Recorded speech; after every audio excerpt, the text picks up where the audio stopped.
इनको उनका जो मैटर है वो हम उसका उपयोग नहीं कर पाते, जो हमें याद है वो भी उपयोग नहीं कर पाते। और खासतौर से हर पेशेंट में एक अलग टाइप का एक संप्राप्ति संगठन है। हम संप्राप्ति संगठन चरक से पढ़ते हैं या सुश्रुत से या किसी से पढ़ते हैं, वो एग्जैक्टली वो संप्राप्ति संगठन यहाँ रेप्लिकेट नहीं होता है। तो उसके लिए एक संप्राप्ति संगठन हमें अलग बनाना पड़ता है। अब हमारी कुछ क्या है कि हमारे भ्रम ये है कि जो चरक सुश्रुत वाग्भट में या जो कहीं भी लिखा गया है शास्त्र में, मॉडर्न वाले तो मानते ही हैं, लेकिन आयुर्वेद वाले भी यही मानते हैं कि वो क्या है कि अब ऑब्सोलीट हो गया है, अब ज्यादा काम का नहीं है, और अब हमें नए ढंग से बिल्कुल मॉडर्न जो निदान है या लक्षण है या जो इन्वेस्टिगेशन है उनसे ही हम रोग को जान सकते हैं। लेकिन इसको इतना जल्दी डिलीट मत कीजिए। मेरा कहने का मतलब, मैं आज आपको कुछ एग्जांपल्स बताऊंगा कि हमने कभी भी एक पिन पॉइंट निदान की बात नहीं की है। शास्त्र ने एक सिद्धांत बताया निदान के लिए। अब उस सिद्धांत के अंदर क्या आज का परिप्रेक्ष्य में क्या चेंज हुआ है वो तो आपको जोड़ना है, लेकिन उस सिद्धांत का जो फ्रेम है उसके अंतर्गत जोड़ना है। अब आज भी असात्मेंद्रिय संयोग प्रज्ञापराध और परिणाम ही रोगों के कारण है, ये आप समझते हैं। आज भी वही कारण है, और बल्कि आज ज्यादा बड़े कारण है। और असात्मेंद्रिय संयोग इतने तरीके के हैं कि हर एक इंद्रिय का अतियोग है। खासतौर से इस सोशल जो आपका सेटअप है, सोशल ग्रुप्स है या सोशल सिस्टम्स है, इसमें अब हम कितने बुरी तरीके से आज सारी दुनिया में आधी समस्या तो इस बात की है कि उनको दृश्य, श्रव्य, रस्य, गंध, घ्राण, इन सब के अतियोग के कारण से ही त्रस्त है। और आज भी जिसको हम अहित आहार कहते हैं, विषमासन, अध्यसन, अनशन या कालातीत भोजन, है ना, समसन, आज भी वो कारण तो है ना, बल्कि ज्यादा बड़े कारण हैं। पहले इतना अध्यसन नहीं होता था या इतना कालातीत भोजन नहीं होता था, इतनी बार अनशन भी नहीं होता था, लेकिन अब तो ये बड़े कारण है ना। आज भी ये कारण है ना, आज भी। उसके अलावा जितने भी मानसिक क्रोध, शोक, लोभ, भय, मोह, ईर्ष्या, द्वेष, ये जितने कारण हैं वो कारण आज भी है ना, बल्कि आज ज्यादा है ना, उससे भी ज्यादा है। ग्राम्य आहार की बात करते हैं आचार्य, तो ग्राम्य आहार में उस समय सोचा गया था कि ग्राम्य आहार एक एव प्रकोपणम दोषाणाम, है ना, अस्वस्थ, जो ग्राम्य आहार अस्वस्थ रोग का कारण है ना। तो ग्राम्य आहार के उसने कुछ उदाहरण दिए थे। तो आज तो वो बड़े व्यापक स्तर पर है ना। वो ग्राम्य आहार में कहते हैं कि सर्वे शरीर दोषा भवन्ति ग्राम्य आहार। क्या? अम्ल, लवण, कटुक, क्षार, शुष्क, शाक, मांस, तिल, पलल, पिष्टान्न भोजिनाम, विरूढ़, नव, शूक, शमी, धान्य, विरुद्ध, असात्म्य, रूक्ष, क्षार, अभिष्यन्ति भोजिनाम, क्लिन्न, गुरु, पूति, पर्युषित भोजिनाम, विषम अध्यसन प्रायाणाम, दिवा स्वप्न स्त्री मध्य नित्यानाम, विषम अतिमात्र व्यायाम संक्षोभित शरीराणाम, भय शोक लोभ मोह आयास बहुला नाम अतो निमित्तम ही शिथिली भवन्ति। तो ये सारे कारण आज नहीं है क्या? आज मतलब जिसको हम कॉज मान रहे हैं, जिन कारणों को आज हम इमीडिएट कॉज मान रहे हैं मॉडर्न के हिसाब से या एलोपैथी से लेकर के, वो कारण है ही नहीं। रोग का आदि कारण ही कोई रोग का कारण होगा, और रोग के जो सोर्स काजेज है, जो आदि कारण है, वो तो यही है जो पहले लिखे गए थे। और उनमें तो अब और जो इंटेंसिफाई हुए हैं, इसलिए हम इन कारणों को क्यों भूल जाते हैं। और इन कारणों के बारे में अगर पेशेंट की लैंग्वेज में पेशेंट नहीं बता रहा है, तो हमें तो समझ में आना चाहिए कि हमारे पास में तो ये विद्या होनी चाहिए कि पेशेंट से कैसे पूछे जाए इसको। और ये सब कारण है। इतना क्लीन, इतना पूति पर्युषित भोजन, इतना जो है विरूढ़ भोजन, इतना नव धान्य, इतने क्या है कि सूक्ष्म धान्य, इतने प्रयोग, इतने माइग्रेटेड फूड क्या, और इतने ही प्रकार के विषमासन अध्यसन, और इतने ही प्रकार के संक्षोभी व्यायाम है। अब प्रैक्टिस में है तो ये कारण होंगे ना। और इसकी एक संप्राप्ति दी है, एक कॉमन से एक संप्राप्ति दी है। आप छोड़ दीजिए बाकी रोगों की संप्राप्ति में जाना, एक बड़ा कॉमन एक क्रम दिया है, एक सीक्वेंस दिया है, अतो निमित्तम ही शिथिली भवंती मानसानि। अब यहां पर ये बात समझने की है कि ये शुरुआत मांस से क्यों करते हैं। रस से करना चाहिए, रक्त से करना चाहिए, है ना। ये आचार्य के उस अभिप्राय को समझो। और अभिप्राय ये है कि जो संगनन है वो मांस सम मांस प्रमाणस्तु सम संगननो नरः, फिजिक। और आज पुष्टि तुष्टि ये सब बढ़ा भी है, तो भी फिजिक जिसको हम संगनन कहते हैं, जो अपीयरेंस जिसको हम कहते हैं, वो बुरी तरह से बिगड़ा हुआ है। और उसका कारण मांस है, और मांस नहीं है, शिथिल मांस है।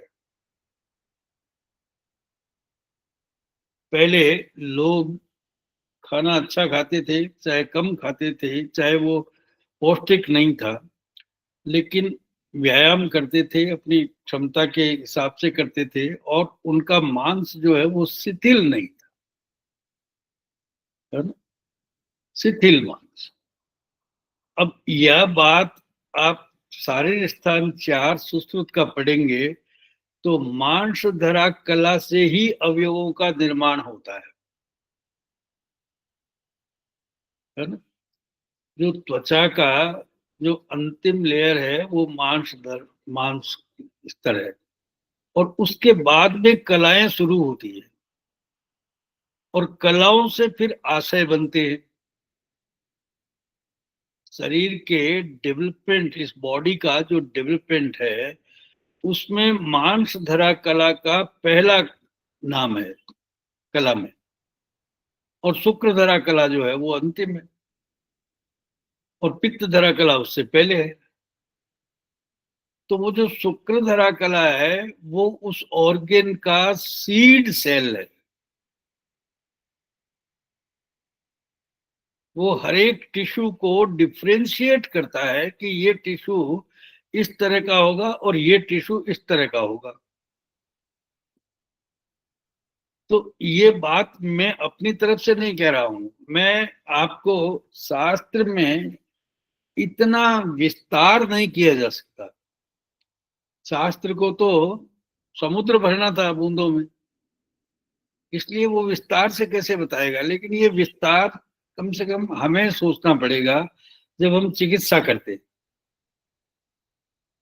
और चिकित्सा में ये मांस की बात करते हैं, अतो निमित्तम ही शिथिली भवंती मांसानि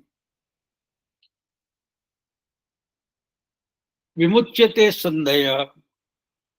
अब ये जो संदेह है, ये सारे इस शरीर का जो इंटीग्रेशन है, चाहे वो सेल टू टिश्यू है या टिश्यू टू ऑर्गन है या ऑर्गन टू सिस्टम, उसके बीच का एक जो बंधन है, एक जो बाइंडिंग है, एक जो सीमेंट है ना, वो क्या है कि कहना से लूज हो गया। इसलिए वो जो फॉर्मेशन ऑफ द टिश्यूज और फॉर्मेशन ऑफ द ऑर्गन और फॉर्मेशन ऑफ द सिस्टम, वो सिस्टम जो है वो टुगेदरनेस वो खत्म हो गई है उसमें।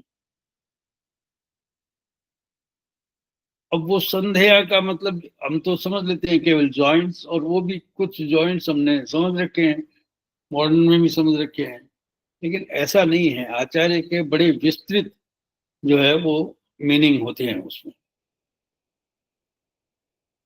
उसके बाद में आता है बात विश्चिंदते विदयते रक्तम, रक्त का विदाह। देखिए आप, रक्त के लॉस नहीं है, क्षय नहीं है, दुष्टि भी नहीं है, विदाह है। और उस विदाह करने वाले ये क्षार अम्ल लवण कटुक, ये जो आहार है, ये इतनी ज्यादा मात्रा में लिए जाते हैं कि पहले हम सोचते ही नहीं। और इन सब से रक्त का विदाह होता है। विदाह का मतलब ये है कि वो बर्न होता है, पाक नहीं होता है। एक होता है पाक और एक होता है विदाह और एक होता है पचन। तो सामान्य प्रक्रिया पित्त की पचन की प्रक्रिया है, पक्ति। तो पक्ति और विदाह में इतना फर्क है कि एक जो है वो फिजियोलॉजिकल है, दूसरा पैथोलॉजिकल है। और वो जो पैथोलॉजिकल है, वो जो विदाह है, वो उसका एज कम कर रहा है, उसका आयु जो है वो उसका नाश हो रहा है। उसका जो ब्लड सेल है वो 1/3 ऑफ द सेल्स जो है वो ब्लड सेल्स है, और उस पर शरीर की आयु निर्भर कर रही है। और वो शरीर की आयु में अगर उस रक्त का विदाह हो रहा है तो उसकी एजिंग, अब उसकी डेथ जल्दी हो रही है। और उसके कारण से उसकी जो क्वालिटी है वो बिगड़ रही है। वो पाक की प्रक्रिया का तीव्र होना ही विदा है, या एक्सेसिव जो आपका ट्रांसफॉर्मेशन है, या अनटाइम ट्रांसफॉर्मेशन है ना, वो विदा है। या डिलेड भी है तो भी विदा है। अल्टीमेटली विदयते रक्तम एक शब्द लिखा है इसमें। रक्त का दाह हो रहा है, विदा हो रहा है, विशेष रूप से दाह हो रहा है ना, उसका बर्न हो रहा है। वो क्या है कि इसीलिए बर्न आउट हो रहे हैं।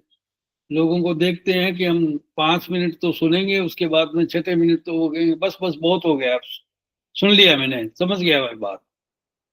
तो यही है बर्न आउट, और जिसको आचार्य कहते हैं विदय्यते रक्त। फिर उसके बाद में एक नंबर, ये बिल्कुल क्रम के देखिए, उल्टा सीधा क्रम कैसे है। अब कहते हैं विश्चिंदते च अनल्पम मेदः। अब विश्चंदन भी है और प्रभूत भी है, लेकिन प्रभूत के लिए इसने एक अलग शब्द दिया है, अनल्पम। प्रभूत नहीं है, अनल्पम। मतलब जो एक रिक्वायर्ड फैट लेवल, फैट की लेयर होनी चाहिए, अगर वो है तो वो क्या है कि सम्यक है ना। अगर वो ज्यादा है तो उसका वो जो कनेक्शन है, उसके बीच का जो कंडक्शन है, उसके बीच का जो ट्रांसमिशन है, उसको खत्म कर देगा।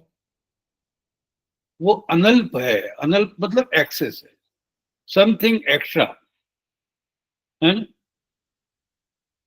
और उसमें भी उसका विश्चंद, अविश्चंद और विश्चंद। विश्चंदन का मतलब तो आप जानते हैं कि द्रवता। विश्चंदन का मतलब यह है कि वो मेद की एक रिक्वायर्ड कंसिस्टेंसी है, वो रक्त जैसा या रस जैसा या मज्जा जैसा या शुक्र जैसा नहीं होता है।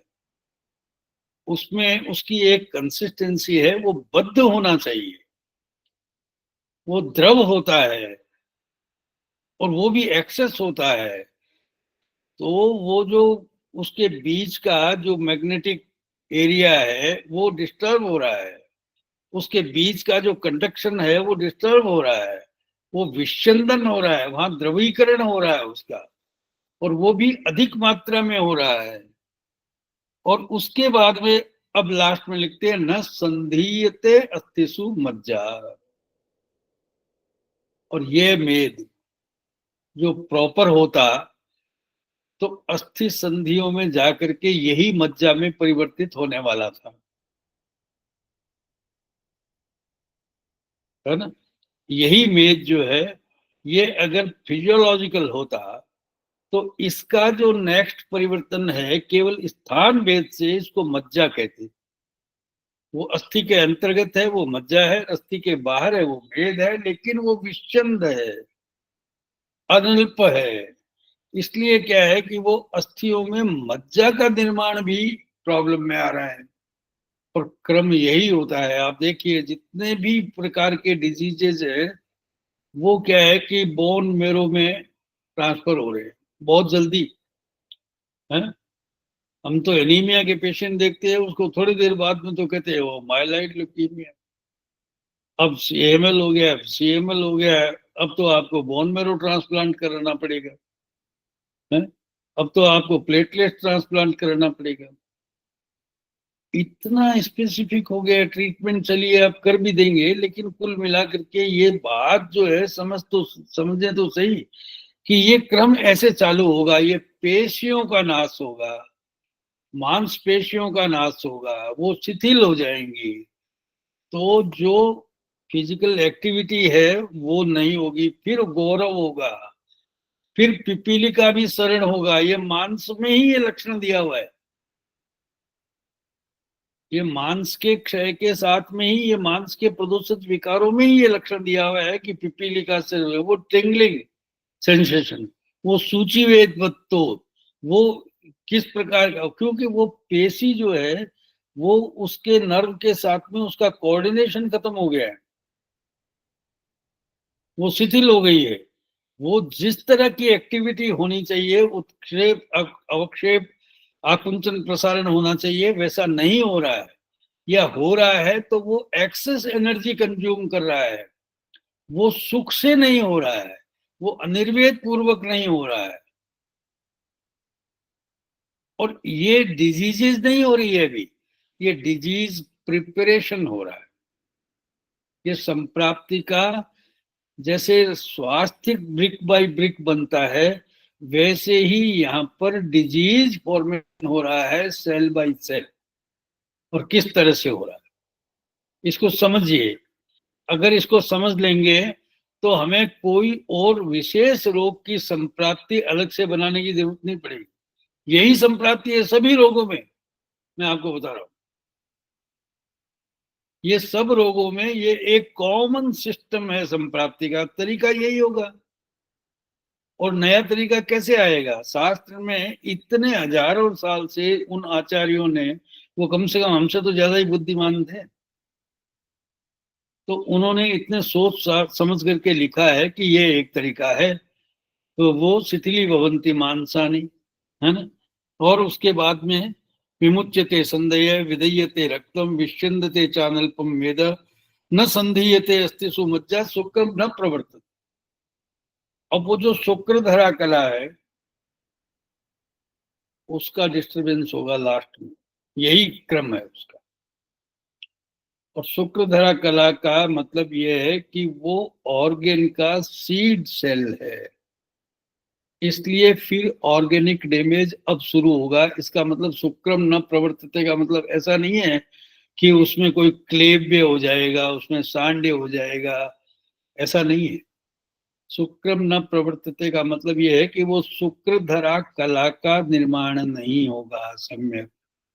शुक्रधरा कला का निर्माण नहीं होगा तो न वो उंडुक बनेगा, न फुफ्फुस बनेगा, न हृदय बनेगा, और बनेगा तो सही ढंग से नहीं बनेगा। उसका जो ऑर्गेनोप्लास्टी है वो गड़बड़ हो जाए। ये शुक्रधरा कला के बाद में आप सुश्रुत पढ़िए, चौथा अध्याय सारे स्थान, उसमें ये बात लिखी है। वो कहता है आसय्यात, सुश्रुत को आप देखेंगे तो वो कहता है आसय्यात मतलब बेडिंग होता है उसका। देखिए आप, मैं निकालता हूँ, अगर आपके पास में है तो आप देखिए, सुश्रुत सारे स्थान 4।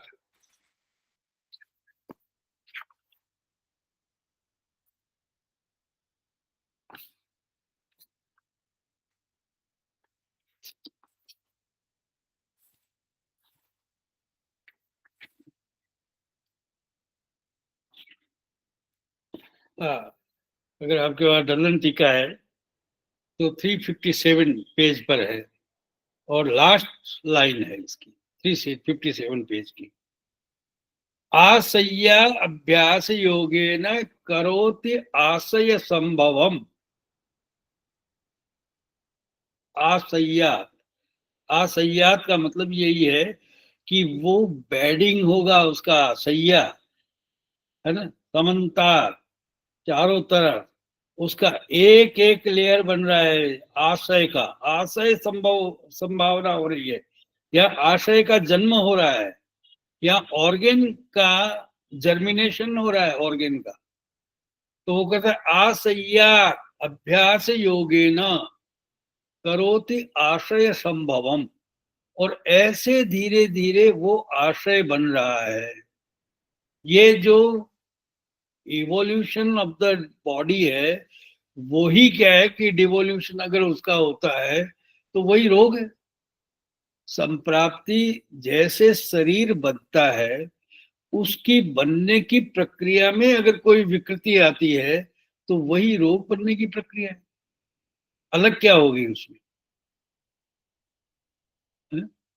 तो इसलिए हम इस घबराते क्यों है इस संप्राप्ति से, कि हम संप्राप्ति क्यों नहीं समझते। ये बिल्कुल एग्जैक्टली अस्त्रिज श्लेष्मणश्चापि यह प्रसाद परो मत तम पच्यमानम पित्तेन वायुश्चाप्यनुधावति ततो अस्य अंतराणि जायन्ते गुदम बस्तिश्च देहिनः। कैसे बन रहे हैं देखिए आप, रक्त, अस्त्रिक और श्लेष्मा, इनके प्रसाद भाग से बन रहे हैं दोनों के। इस शरीर में जितने फॉर्मेशन है, जितने भी स्थायी स्वरूप है, जितने मूर्तिमंत भाव है, वे क्या है कि या तो रक्त की सप्लाई हो रही है और श्लेष्मा उनका आधार है।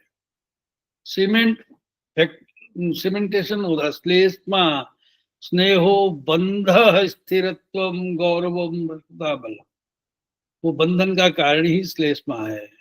वो श्लेष्मा ही एक पोषक द्रव्य है इस शरीर में।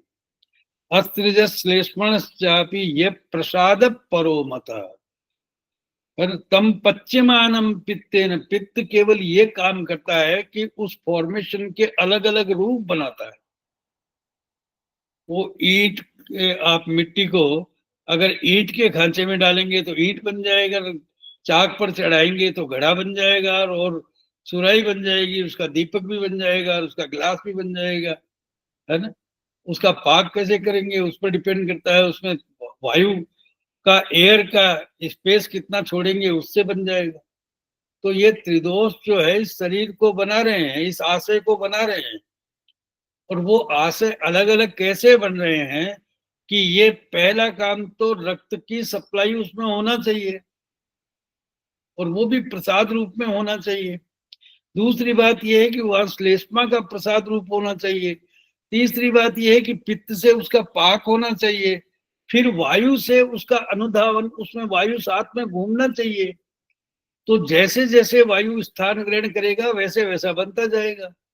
अब घड़े में और सुराही में आपने वायु का स्थान ही अलग बना दिया है, ग्लास में और सिकोरे में अलग बना दिया है। तो ये सुश्रुत बिल्कुल सही कह रहे हैं कि ऐसे ही बनता है शरीर, ऐसे ही आशय बनते हैं। ततो अस्य अंतराणि जायन्ते, और सबसे पहले आंत्र बनेंगे, क्योंकि यहां से वो प्रोग्रेशन शुरू होगा। तो सबसे पहला ऑर्गन ये बना कि आंत्र बने, अंतराणि। गुदस बस्तिश्च देहिनः, गुद और बस्ती बनेंगे। उदरे पच्यमानानाम आत्मानाम द्रुक्षारम, द्रुक्मसारवत। आपने पेड़ की पत्तियों से, पेड़ के एक तने से आपने बिल्कुल layer by layer, layer by layer, जिस तरह से उसका वो सार भाग जो है वो अंदर बीच में रहता है, ऊपर जो स्किन हार्ड होती चली जाती है, जिसको आप त्वचा कहते हैं, छाल कहते हैं, वल्कल कहते हैं, वो बनती चली जाती है, और नीचे से अंदर से वो ऐसा ही द्रुक्म सारवत। कफ शोणित मांसाराम सारा जिह्वा प्रजायते, जिह्वा बनेगी कफ शोणित और मांस के साथ से। यथार्थ ऊष्मणाम युक्तो वायु स्रोताम सिधारयेत, और ऊष्मा के साथ में वायु जो है वो जब स्रोतस का धारण करता चला जाता है तो अलग अलग ऑर्गन बन रहे हैं। अनुप्रविश्य पिशितम पेशिर विभजते, तथा और पेशियों में वो अनुप्रवेश करेगा तो एक एक तार तार बन जाएगा, एक एक रेशा बन जाएगा, वो पेशियां बन जाएंगी। मेध स्नेह मादाय शिरा स्नायुत्व आपनुयात, मेध से स्नेह लेकर के शिरा और स्नायु बन जाएंगी। और शिराणाम तो मृदुपाक, स्नायु नाम से तथा खर, शिराओं में मृदुपाक होगा और स्नायु में खरपाक होगा। आसैया, और ये बेडिंग होगी, एक बाय लेयर होगी, है ना। करोति आशय संभवम, और अब ये प्रारंभिक आशय ये बने, और उसके बाद में रस रक्त मेद प्रसादात वृक्को मांस हस्त्रिक कफ प्रसादात वृषण शोणित कफ प्रसाद मृदय। चरक इसके बारे में बहुत संक्षेप में लिखता है, चरक भी लिखता है यही बात, लेकिन ये कला की बात नहीं करता है, लेकिन सुश्रुत से मैं उसको कंप्लीट कर देना चाहिए। तो ये जो क्रम है बनने का, यही बिगड़ने का क्रम भी, और इसीलिए आचार्यों ने, चरक ने इस बात को ध्यान में रख करके ही ये बात लिखी कि अतो निमित्तम ही शिथिली भवति मानता, और लास्ट में लिखा शुक्रम न प्रवर्तते, और सुश्रुत कहता है कि उसके बाद में शुक्र धरा कला। और इसके इसी चैप्टर में सुश्रुत जो है वो निद्रा की बात करता है, इसी चैप्टर में। क्यों कि ये निद्रा, जैसे आप ट्रैफिक में आप सड़क बना सकते हैं क्या? ट्रैफिक बंद करना पड़ता है ना। ये हमारे टर्मिनल का काम चल रहा है, रात को 8, 8:30 से सुबह 6 बजे तक फ्लाइट जो है वो रोक दी गई है। तो ये सब जो रिपेयर का काम है, जो ट्रैफिक में नहीं हो सकता, वो नींद में होगा, वो सही नींद निद्रा काल में होगा। तो इसलिए इस शरीर का जो जीवन बनने का क्रम है वो निद्रा काल में बेहतर ढंग से होगा। इसीलिए भूत धात्री बताते हैं इसको, इसीलिए ये निद्रा की बात कर रहे हैं। इसलिए निद्रा जिसको सही नहीं है उसका रिपेयर भी सही नहीं है, क्योंकि ये शरीर कोई एक बार बन गया तो अंतिम रूप से बना नहीं है, तो रोज ही बनता है। ये सारी कलाएं, सभी आशय, जितना क्या है कि रोज बनते हैं, रोज बिगड़ते हैं, उतना रोज बनते हैं। तो ये जो बनने की प्रक्रिया है ये कोई अंतिम नहीं है, और बिगड़ने की प्रक्रिया भी अंतिम नहीं है। अब बिगड़ने की रेट ज्यादा हो जाए और बनने की रेट कम हो जाए तो इसको व्याधि कहेंगे, है? अगर मेंटेनेंस जो है वो पुअर हो जाए, है ना, वेयर टियर ज्यादा हो जाए और रिपेयर कम हो जाए तो क्या कहेंगे हम इसको? तो इसको व्याधि कहेंगे। तो इसलिए कभी भी ऐसा नहीं समझें कि शास्त्र जो है वो ऑब्सोलीट हो गया, क्योंकि यहाँ तो आपको जो दृष्टि है वो तो शास्त्र से ही मिलेगी, और अगर उसको आपने अपनी दृष्टि से, मतलब आंख की दृष्टि से नहीं, बुद्धि की दृष्टि से। बुद्धि पश्यति या भावान बहु कारण योग जान। आंख देख रही है प्रेजेंट को, उसके बहुत सारे कारणों के संयोग को नहीं देख पा रही है आंख। इसलिए जब शास्त्र को पढ़ो तो आंख से मत पढ़ो, बुद्धि से पढ़ो। बुद्धि पश्यति या भावान बहु कारण योगदान। बुद्धि देखती है, क्यों? कि उसके पास में उन सब कारणों के संयोग का इतिवृत्त है, उसके पास में एक लॉजिक है, उसके पास में एक ज्ञान विज्ञान है, उसके पास में स्मृति है, उसके पास में शास्त्र है, उसके पास में तर्क है ना? तो वो जो तर्क है, वो शास्त्र है, वो जो स्मृति है, उसमें बहुत सारे कारणों के संयोग वियोग है, वो उसको पता है। और अगर वैसा नहीं पढ़ेंगे तो हम आंख से पढ़ करके तो शास्त्र को पढ़ ही नहीं सकते, क्योंकि शास्त्र में ये सब योजनाएं, लिंकिंग, है ना, वो सब पढ़ना जरूरी है। अगर आप किसी भी आशय का डैमेज देख रहे हैं तो आपको ये भी जानना जरूरी है कि ये आशय बना कैसे था, किन किन कारणों से बना था,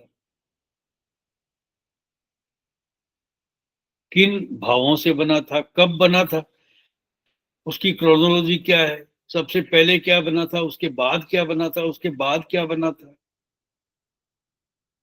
और वायु का प्रमाण कितना था, कफ का प्रमाण कितना था, रक्त का प्रमाण कितना था, पित्त का प्रमाण कितना था।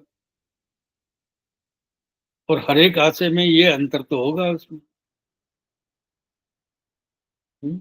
किसी में किसी चीज का प्रसाद भाग ज्यादा होगा, किसी में वेद का प्रसाद, किसी में कफ का प्रसाद, किसी में रक्त का प्रसाद, और किसी में किट्ट का प्रसाद, मलों का प्रसाद भाग। तो ये अगर हम समझेंगे तो हम, जिसको कहते हैं ना आयुर्वेदिक चिकित्सा, वो कर पाएंगे। नहीं तो आयुर्वेदिक चिकित्सा भी हमें एलोपैथी की तरह से ही करनी पड़ रही है। क्यों करनी पड़ रही है? कि हमारा जो आयुर्वेदिक सोच है वो कमजोर होता जा रहा है। मेरी तकलीफ केवल इतनी सी है, क्योंकि हम उस चीज के मर्म को नहीं समझ रहे हैं कि वो शास्त्र किस युक्ति के लिए, किस चीज के लिए लिखा गया है। और ये लास्ट जनरेशन है जो क्या है कि कम से कम इस शास्त्र को फिर से रिवील कर सकती है, एक्सप्लोर कर सकती है आप लोगों की। और इसके बाद तो होगा भी नहीं। एक बार हम गए काम से तो उसके बाद में फिर लाइन उतर गया था। इसलिए I request you all, please think, imagine, है ना, एंड संकल्प। विकल्प का कोई कारण ही नहीं है। आपको विकल्प जितने होंगे उतना संकल्प कमजोर होगा। कोई विकल्प नहीं है हमारे पास में, एक ही है कि शास्त्र को समझना पड़ेगा, और उसको मेरी दृष्टि से नहीं, अपनी दृष्टि से समझिए, और वो बुद्धि की दृष्टि से समझिए। यही निवेदन था मेरा। और आज के चैप्टर का, मेरा आज का लेक्चर का मतलब ये था कि ये जो रसायन अध्याय में, दूसरे अध्याय में, है ना, दूसरे अध्याय के पहले पाद में एक बात कही है ना, रसायन द्वितीय पाद, पहला अध्याय है ये चिकित्सा स्थान का, इसका द्वितीय पाद है, इसका 3 श्लोक है, बड़ा सिंपल है। और यही एक क्रम रोगों का आज भी बना हुआ है, और इसी कारण से रोग हो रहे हैं।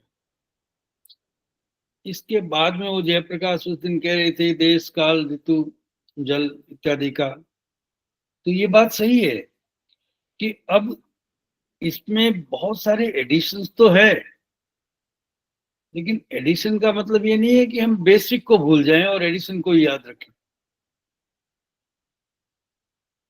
बेसिक से शुरू करना पड़ेगा ना। एडिशन तो हम बेसिक में करेंगे ना। इसमें एडिशन अल्ट्रेशन भी है, तो भी बेसिक तो है ना वो।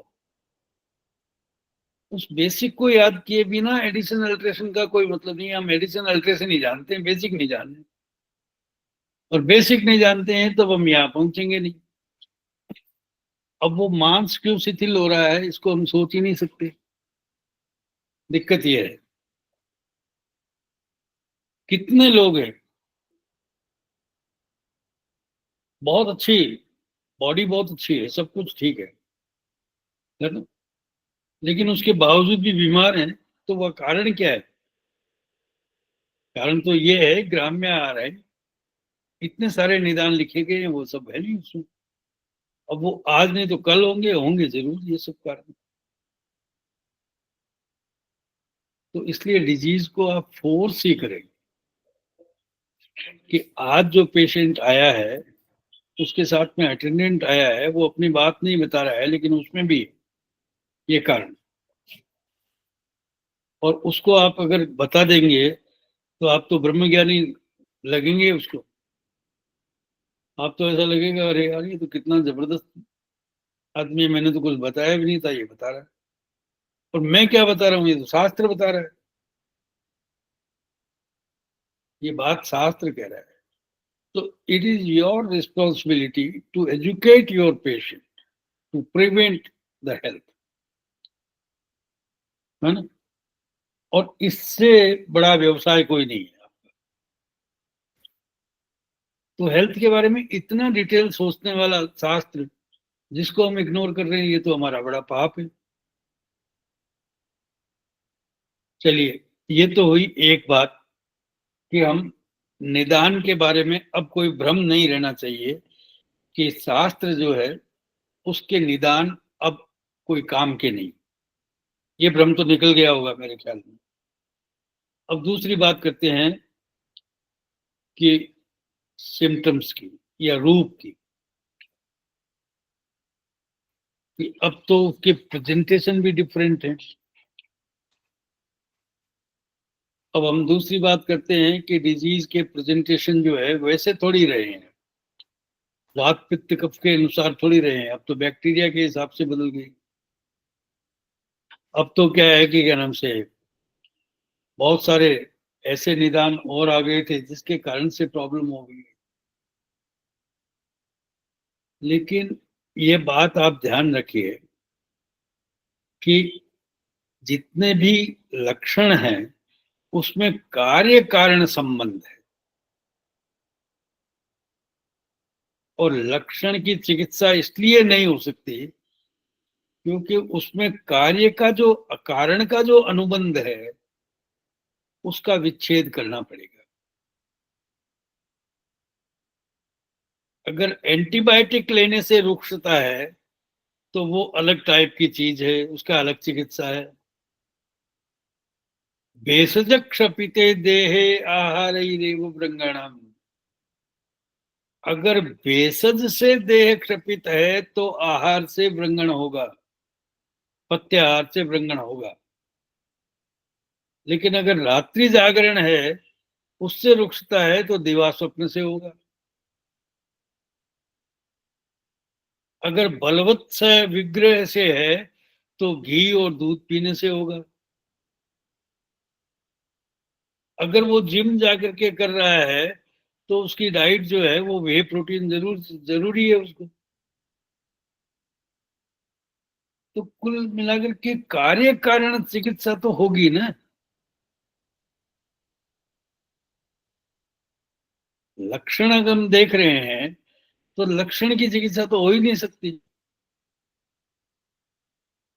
हाँ, लक्षण से हम रोग का निदान जरूर करेंगे, लेकिन चिकित्सा के लिए तो फिर भी कार्य कारण संबंध देखना पड़ेगा।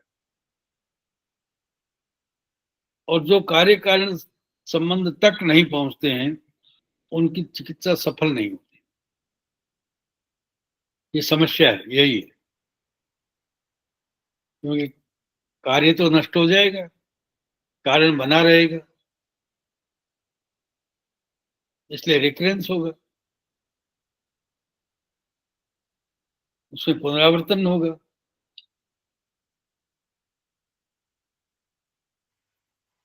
तो कार्य कारण संबंध के बारे में हमारा क्या विचार है?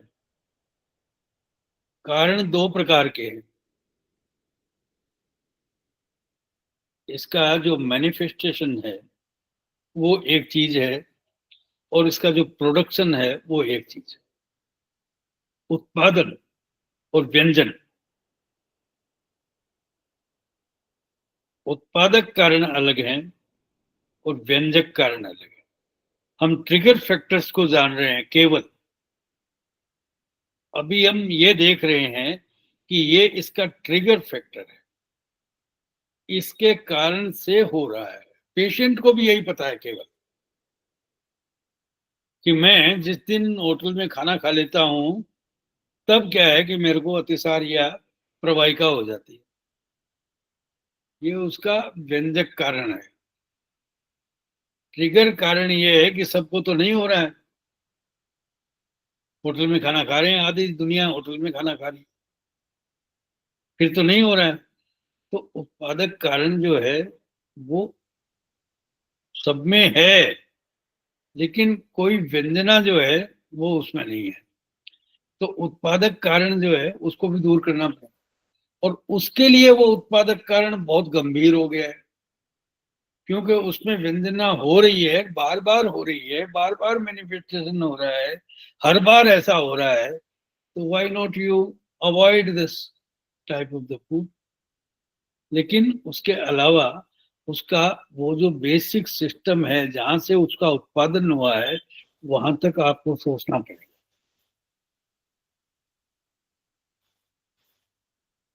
क्योंकि उसको घर का खाना अच्छा लगता ही नहीं है, वहां रुचि ही नहीं है उसकी। होटल में फिर भी ढंग से खा लेता है, घर में खाना खाता ही नहीं है। क्यों? कि वहां उत्पादक कारण सोशल भी हो सकता है, फाइनेंशियल भी हो सकता है, साइकोलॉजिकल भी हो सकता है, बहुत सारे कारण हो सकते हैं। बायोलॉजिकल भी हो सकते हैं। उसको वेटर एक परोसता है, एक नौकर बनाता है, एक पत्नी बनाती है, तो घर पे भी नौकर ही बनाते हैं, घर पे भी वो होटल जैसा ही है। फिर फर्क क्या पड़ रहा है? फिर तो घर में और होटल में कोई फर्क ही नहीं है। घर में भी वही खाना बना रहा है, नौकरी बना रहा है, आया बना रही है, मेड बना रही है। उसमें वो जो इमोशनल कोसेंट है वो तो है ही नहीं, उसमें भी नहीं है। तो आप उसको कहेंगे कि घर पे खाना क्यों नहीं खाता है, तो उसका कारण यही है कि घर पे वो मेड जो है वो उस सेफ जैसी नहीं है, और वो वेटर जैसी उसकी बीवी नहीं है, या उसका दूसरा सर्वेंट नहीं है, वो एटमॉस्फेयर नहीं है, और वहां चिंताएं दुनिया भर की है। तो ये सब कारण जो है वो कारण भी आपको सोचने तो पड़ेंगे ना।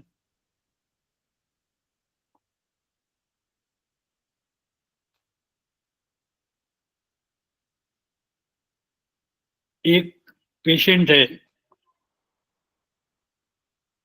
वो सुबह घर से बिना कुछ खाए पिए आता है, और दोपहर में अपने कैंटीन में, जो ऑफिस की कैंटीन है, उसमें खाना उसको पसंद है, वो खाता है,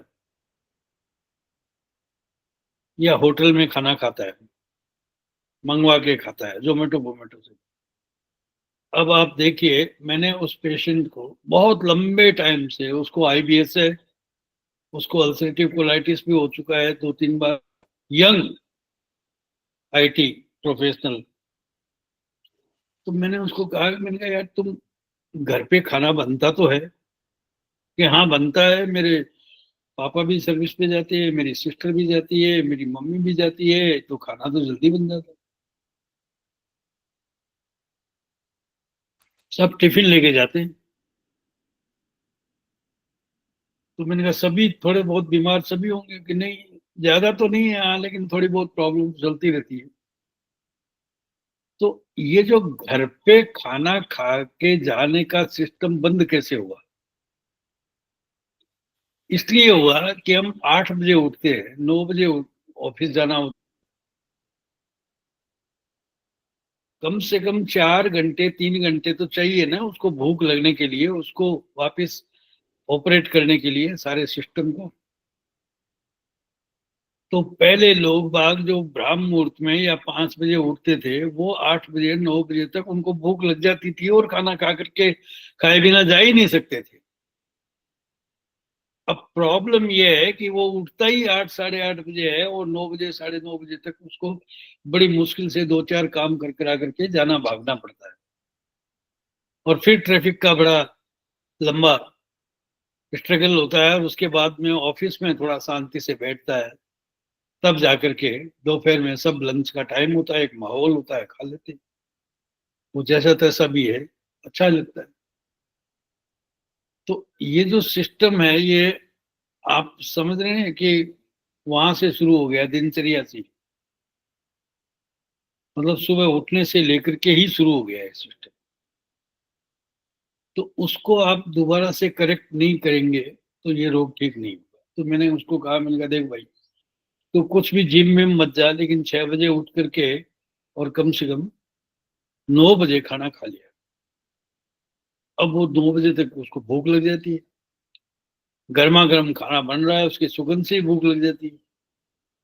सभी जा रहे हैं इसलिए अच्छा माहौल है, सब टिफिन पैक करें, मेरा तो खाना पैक मत करो, यहीं डाल दो। तो ये बीमारी ठीक हो जाती है।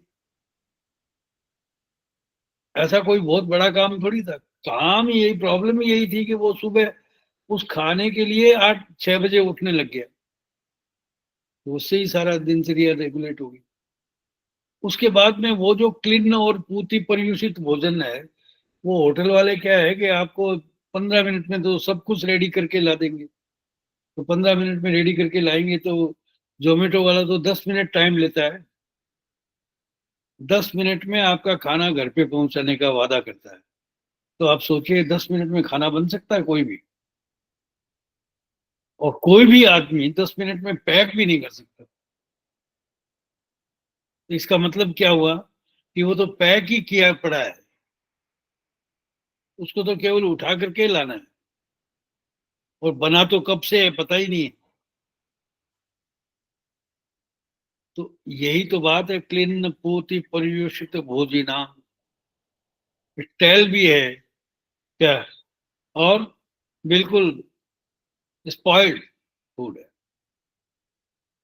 है ना? वो तामसिक है।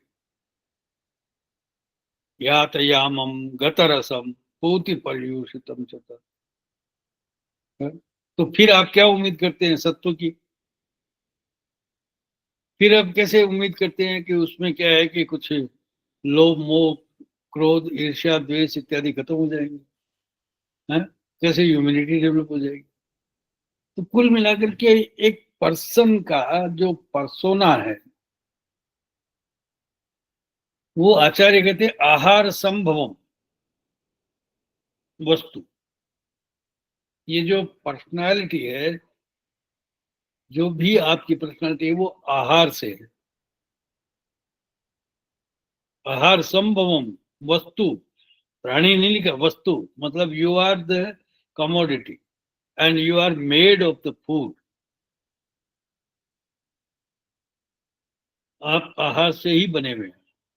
आप एक वस्तु हैं, एक एग्जिस्टेंस।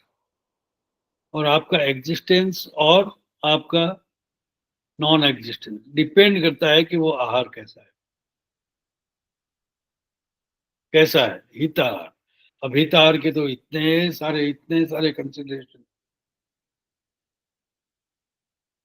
तो अब इस तरह के प्राणी तो बहुत सारे हैं आपके पास में, पेशेंट।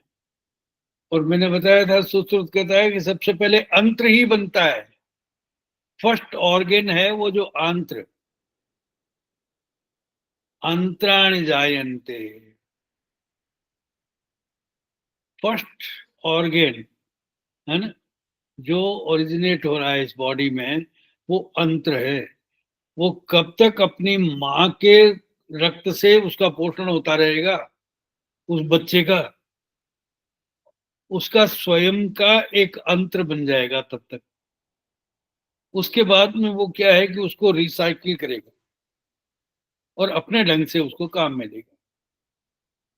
तो पहला ऑर्गन ही वही है, और इसलिए रोग संज्ञा पृथक विदा अग्नि दोषान मनुष्याणाम रोग संज्ञा पृथक विदा चरक उदर रोगाधिकार में कहती ये बात। तो यहाँ पे तो सारी समस्या, क्योंकि ये पहला ऑर्गन वही है, और इस ऑर्गन की दृष्टि को ठीक नहीं करेंगे तो बाकी के रोग तो आप ठीक कर ही नहीं सकते। उत्पादक कारण अब ये है, उत्पादक कारण वो नहीं है, उत्पादक कारण अब अंतर है। द फिजियोलॉजी या pathology of digestive system, metabolic system, ये उसका आदि कारण है, ये उसका उत्पादक कारण है। अब उसको पल्पिटेशन हो रहा है कि नेफ्राइटिस हो रहा है कि हेपेटाइटिस हो रहा है कि क्या हो रहा है, ये उसके व्यंजक कारण है। अब उत्पादक कारण ये हो गया। पहले उत्पादक कारण वो आहार था जो घर पे नहीं कर रहा था, अब उत्पादक कारण शिफ्ट हो गया आंत्र पर, और उसके बाद में उत्पादक कारण शिफ्ट हो जाएगा हेल्थ पर। तब फिर ब्लड प्रेशर होगा, ये व्यंजक कारण होगा, या उसका कोलेस्ट्रीमिया होगा, ये व्यंजक कारण होगा, या उसको एथेरोस्क्लेरोसिस होगा, ये व्यंजक कारण होगा। तो उत्पादक और व्यंजक कारण जो है वो एक से एक नजदीक बनते चले जाते। पहले वो शरीर से बाहर थे, फिर शरीर के अंदर आ गए। पहले वो कॉस्मिक थे, फिर वो आहार में आए। पहले वो नेचर में थे, फिर आहार में आए, आहार से वो शरीर में आए, और शरीर से अब वो ऑर्गन में जा रहे। ये क्रम हो रहा है ना हमारी शरीर में। तो अब इन सब चीजों को शास्त्र कितने तरीके से बता रहा है आपको, और उन सब चीजों को समझने की जरूरत है। इसमें बहुत श्रद्धा से, कम से कम बहुत ज्यादा मेहनत की जरूरत नहीं है इसमें। हाँ, विश्वास की जरूरत है, श्रद्धा की जरूरत है, और उसकी कमी लगती है मुझे। हम उसको उतने विश्वास से नहीं पढ़ते जितने विश्वास से वो उसके लिखे गए।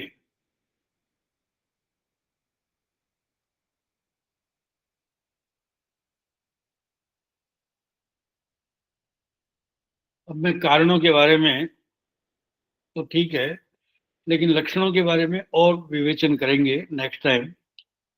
लेकिन ये बड़ी एक श्रृंखला है। मैं चाहता तो हूं कि वीक में 2 बार हो, लेकिन ऐसा संभव नहीं हो पाता कई बार, कई कारणों से। क्योंकि पेशेंट जो है वो बहुत देर तक फ्री नहीं होते हैं, 2 बजे जाते हैं, 2:30 बजे जाते हैं, और भी बहुत सारे काम रहते हैं। अभी मैं नेक्स्ट 28 को पढ़ेगा ना बेटा, 28 को मैं बाहर रहूंगा। 28, 29, 28, 1, 2 मैं बाहर रहूंगा। तो ठीक है सर, अगले होगा हफ्ते में कर लेंगे सर। 28 वाला नहीं होगा, ठीक 28 के बाद जो शुक्रवार होगा उस दिन करेंगे। ठीक है ना? जी सर। बताइए, आप लोगों को समझ में आया या नहीं आया? बहुत अच्छा सेशन था सर। ये चक्षु सुष्मिता गुप्ता क्या कर रही है यहाँ पर फालतू? गुड नमस्ते सर, बढ़िया सर, शिष्य हूँ, आऊंगी आपकी क्लास में। क्यों आएगी? सर तू तो मैं तो आऊंगी। 1 साल पढ़ नहीं चुकी सर, है वो ना? कम है, अभी कम है मेरे लिए, बहुत कम है, और चाहिए। ये तो कम ही रहेगा। सर अब पेशेंट देख रही हूँ ना, तो एक अलग एक्सपोजर मिल रहा है। कुछ कुछ बातें आपकी अप्लाई भी कर रही हूँ, रिजल्ट भी दिख रहा है कुछ कुछ जगहों पे, कुछ कुछ जगहों पे भी मेरा दिमाग नहीं खुल रहा है। चलिए ठीक है। तो ये सेशन होगा तो मेरे लिए बहुत हेल्पफुल रहेगा, क्योंकि यहाँ पे सच में डिफरेंट लेवल के पेशेंट्स आ रहे हैं। सही बात है। ज्योति का तो मोक्ष हो गया, लगता है ज्योति को तो अंतिम अपना ध्येय मिल गया, लक्ष्य मिल गया। क्या है ज्योति? नमस्ते सर। हाँ, अब तो तुम्हारा तो मोक्ष हो गया, पढ़ाई वढ़ाई से छुट्टी, और क्या है। नहीं सर, अब तो और पढ़ाई करनी है। अब अच्छे से अप्लाई करना है। हो गई, ठीक है, थैंक यू। हाँ जी सर। दीक्षिता भी है, स्वाति वर्मा, बबीता गोस्वामी कौन है? ये